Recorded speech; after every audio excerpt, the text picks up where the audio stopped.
guys, this is Matt in the Man Cave with my beautiful wife, Tracey from Esther 414 Ministries. And both Tracey and I have coffees in Yes. hand. Yes, yes. And this is, it's Friday. We made it to the weekend. We made it to the weekend. It's Friday. Woo! Take this job and shove it. Boom, boom. I ain't working here no more. Well, you know. You know, I don't even want to go into it, but I had a guy that told me that like every week he was going to do that with his boombox, go into the office. I was like, I was like, Charlie, you are not going to go into the boss's office, jump on his desk and play that song, and start kicking stuff around. It ain't happening. Yeah, you better be sure that you're leaving that job. Yeah, and you know what was funny is when I was in LA, I was working for Zellerback Paper Company. At that time, they were the largest paper company in the world. I was in the sample department, so I didn't have any corporate job. But as soon as I always ran out to my car as soon as I got off because they would play Loverboy, the radio station. Yeah, that'd go like a train. Yeah, and it's so funny because it was called pirate radio. And he says, no commercials. All we do is kick tail. And it was, everybody's working for the weekend. All right, hey, enough fooling around. Let's get to the word. Yeah, okay. This is a very, very familiar passage to those listening.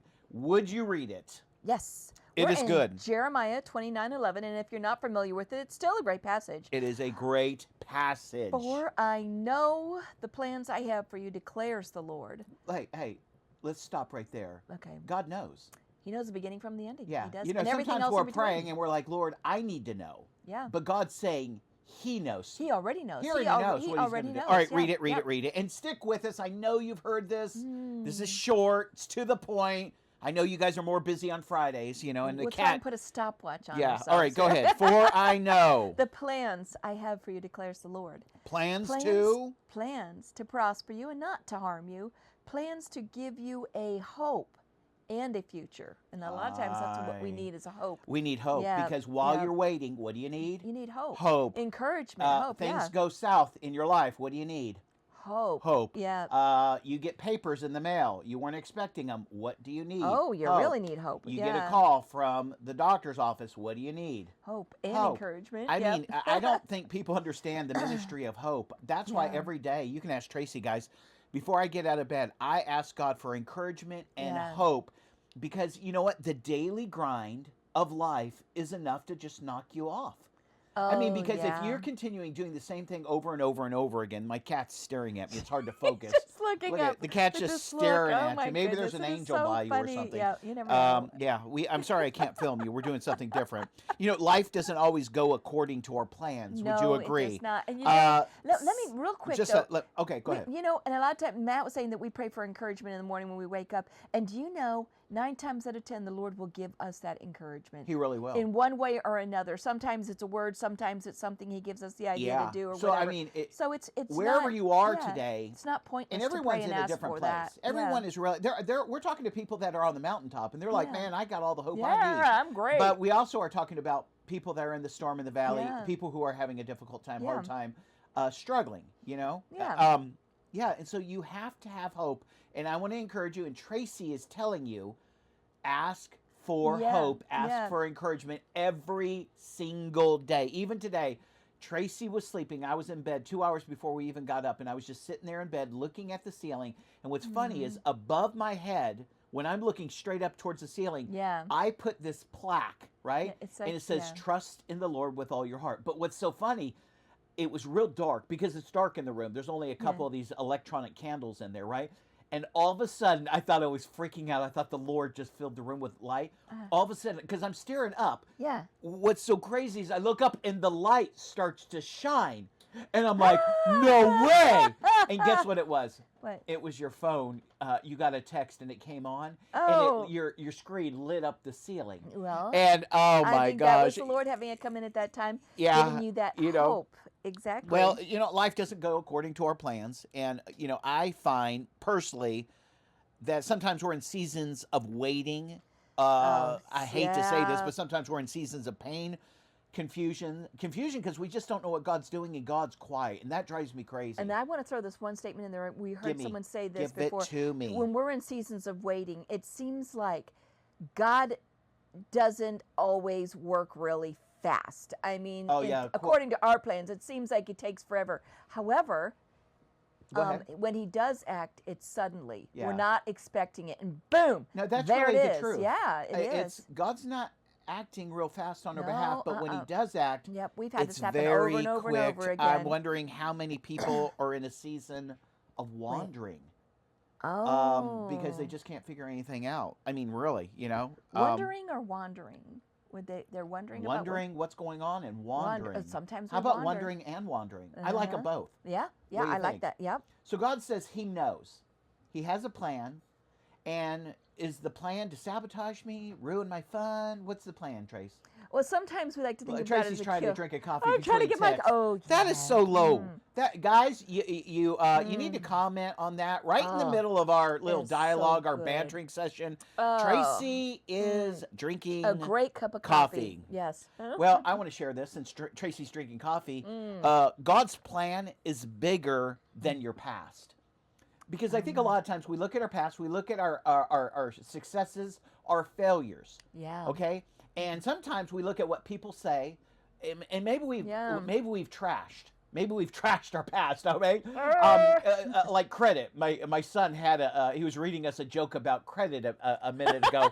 It was from about a dog's perspective. A dog's perspective on credit. And it was really funny. I have to find that and post that, but it was really funny. You can wag your tail all you want, but your credit score will say it will give the whole bottom line. Yeah, and if you have an 850, it means, what did he say? It means that you've been a really good dog. You've been a really good dog. It says if you have a 400 score, bad doggy. Bad doggy. Bad doggy. Watch out for the Saint Bernard because he might come after you You're and a your bad doggy. business. But no, the truth of the Bible is this: that God's plans always are bigger than your past. And if we look at Joseph, we can see that. He had all of these great plans, but then I wonder in his mind, did he get discouraged? Because first, he's betrayed by his brothers. He's backstabbed. He's sold into slavery. Then he's lied about by Potiphar's wife. Then he finds himself in prison. 13 years. And here's the thing. We glamorize it and we skip right over it. He's in shackles. No matter, even though he was running that jail because he was so efficient and God's favor was upon him, he's still in shackles. My question is, how many of us are in mental shackles because of some mistakes? I want to set them free. Yeah. Whom the sun sets free. Yeah, I was all of a sudden I went break. This cat is throwing me off. We gotta get rid of the cat. Whom the sun sets free is free indeed. Yeah. Yeah. God has set all of us free, and oh my gosh, I just want to rest in that. I just want to abide in that. I'm free. I'm forgiven. There is no condemnation to those who are in Christ Jesus. That means no matter what you've done in the past, what mistakes, and I know some people. I was visiting with a guy, and he had a prison ministry. Everyone we talked to was there because they had made a mistake. What was it? Error in judgment. They had made an error in judgment. And sometimes we've had things in our past that were like monumental, and we're just like always going back and reflecting on that, thinking, oh, life can never be that good again or whatever. But oh my goodness, in Isaiah 43 and 19, I love this one, where he's going over all the stuff that they had happened in the past, parting of the Red Sea, et cetera, et cetera. Good stuff. And he says, but forget about all that. I'm doing something new. Don't you see it? And today's text, we're pulling this one verse right out of the middle of a story. Yeah. And what has happened to Israel is Babylon has come in there. They have lost homes, jewelry, gold, silver, vineyards. They've lost family members. They've lost all of this stuff. They're in exile. Yeah. Their identity as a people, yet God still tells them, I have a plan. Yeah. So it really, I guess our first point, if we even have points in this, because we don't really have points, is that no matter what you've done in the past, if you would just sit there today and say, Lord, I need hope, I need encouragement, what's the plan? See, oftentimes the plan is to get you out of the hot water, out of the bad decisions that you've made, Yeah. and to grab you from here and Yeah. put you over there and to give you a second chance. Let me ask you Yeah. this, Tracy. Be honest. How many second chances, don't go into any stories, have you and I been given? Second chances. I do not have a number because it's so Oh, great. yeah, and and friends, you got to realize Tracy and I are trying to the best of our ability to follow the leading of the Holy The Spirit. time you don't think that And you're, going off the rails or you something. don't feel like yeah, I feel like until this later you're like, this oh decision, man, it's going to be, it's like when I'm Yeah. fixing the car. I How can hard do could it. it be? How hard could it be? So God's plan is bigger than my past, no matter Yes. what that is. Yeah. God can take that regret, and Mhm. you need to give him the regret. You need to give him the pain of the bad decisions, whether it was a divorce, whether you blew a job, whether Yeah. you've done something to your body. Here's the thing, and you don't want to be living with your regrets, No, okay? no, I no. heard this the other day. When your regrets are bigger than your hopes, that's the day you start to die. Oh, Oh, yeah, that's yeah. sobering. Let's get off that. Yeah, That's yeah, no, sobering, but okay? yeah, and God can do so much more than what we think. Sometimes we've seen this so many times in our lives where oh my goodness, and real quick, one story is where we didn't have a car, and we were praying for a car. Twice we've been in this We're in situation. seminary. We're praying for Yeah. a car, and a guy named Eric Bauer, which Mhm. was supposed to, it was a big man. Yeah. He was a preacher, and he came up to Tracy and me. Tell Oh, him what my he goodness. said. What do you think? God's just going to give you a car? I mean, You need to go out and get a second job, you need Matt. to get it done. I mean, You need to just get it done. Yeah. Put this ministry thing on the back burner. Your job's to take care of your family. And Yeah. I see him walking all over campus. Then there was a guy. What was his name? Michael Burns. Michael Burns walks up to me in class. We're in class. And he says and this. he looks like what you would think Jesus would Yeah, look like. look. He looks Oh, my exactly like goodness, he Jesus. does. He was. I mean, And we didn't even realize he was in our class at the time until he walked up to us he because he's so says, quiet. do you need a car, Matt? And Yeah, I'm and a Mr. smart Personality over here. Mr. Personality, a smart. I says, yes. Do you have an extra Porsche Boxster sitting around? With a briefcase full of money. And he goes like this, real sober, because he had a very, very refined personality. It's really nice. He goes, no, because he thought I was serious. Yeah, No, I don't have a Porsche Boxster but- and a briefcase of money, but I do have a very good Chevrolet Lumina with low miles, and I got a new car, and I would like to give it to you, along with the money for the insurance and gas. and registration. And I just Yeah.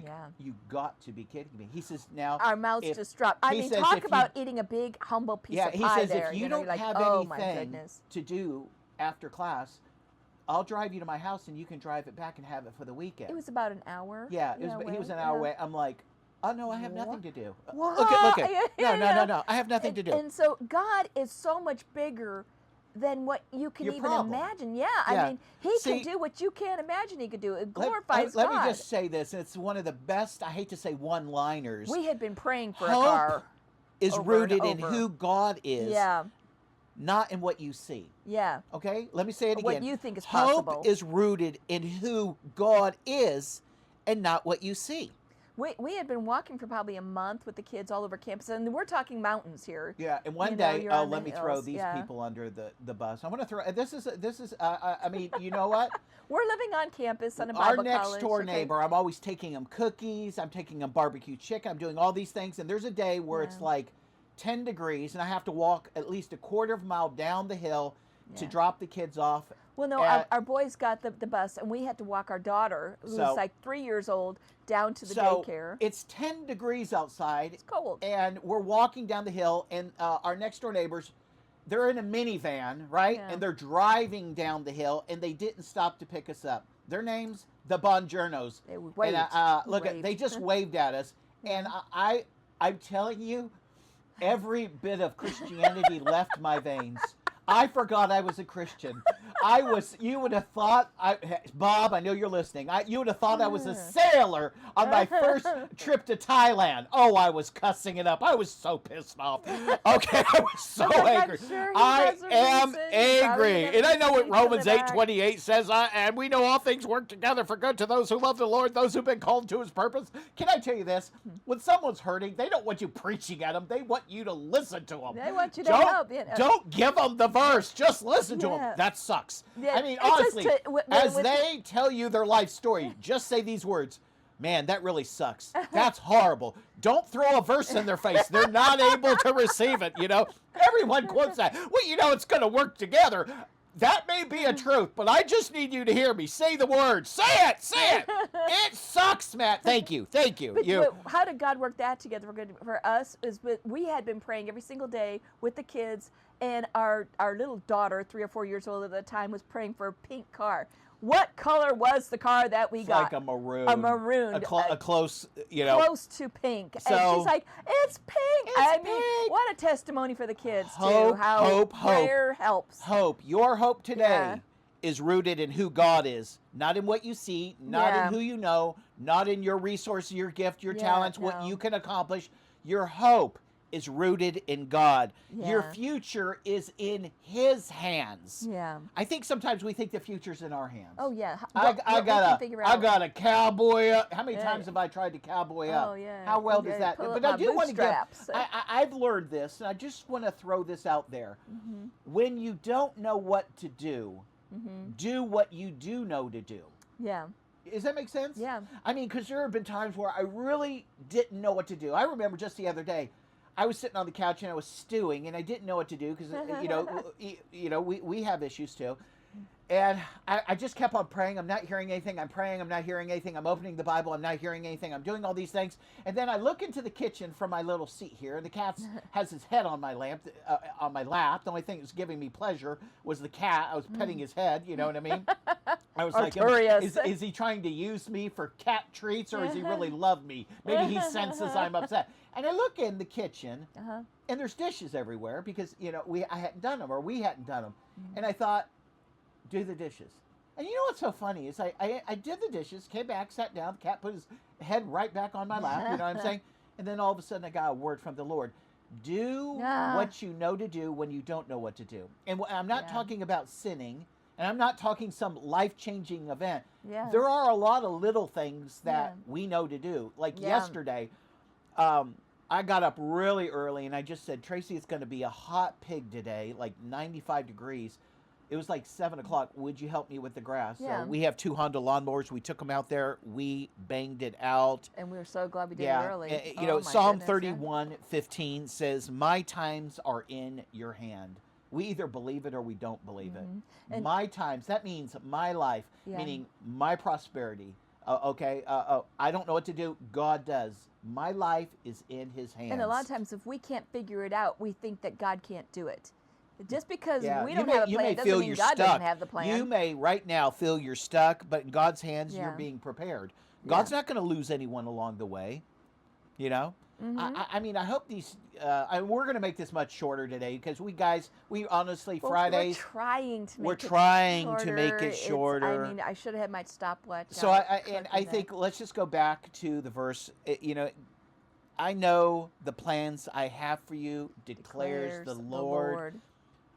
Is it to sabotage them, Tracy? Plans to prosper you. Is it to psych them out? Is it to psych them out?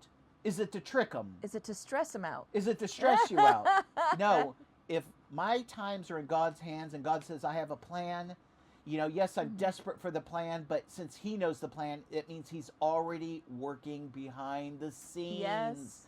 Maybe this weekend God wants you to honestly forget your plans. Have a good time. Forget the stress, forget the worry, and give everything over to Him and sit and rest and have a great weekend. Yeah. And guys, here's the thing. Boating, we have been so broke before that I was like, you know, sometimes going out to eat makes you feel better. You know, going out to eat or going to a movie. I think there's a couple decent, clean movies out there that are coming out this weekend. But I can remember one time just getting a fire in our fire pit, going and buying a pack of cheap bar-ass hot dogs, a pack of 59-cent buns, and just having hot dogs, buns, chips with the kids over the fire, and then coming back in, watching a nice, clean video. Encourage your soul. Yeah. There are things that Tracy likes to do.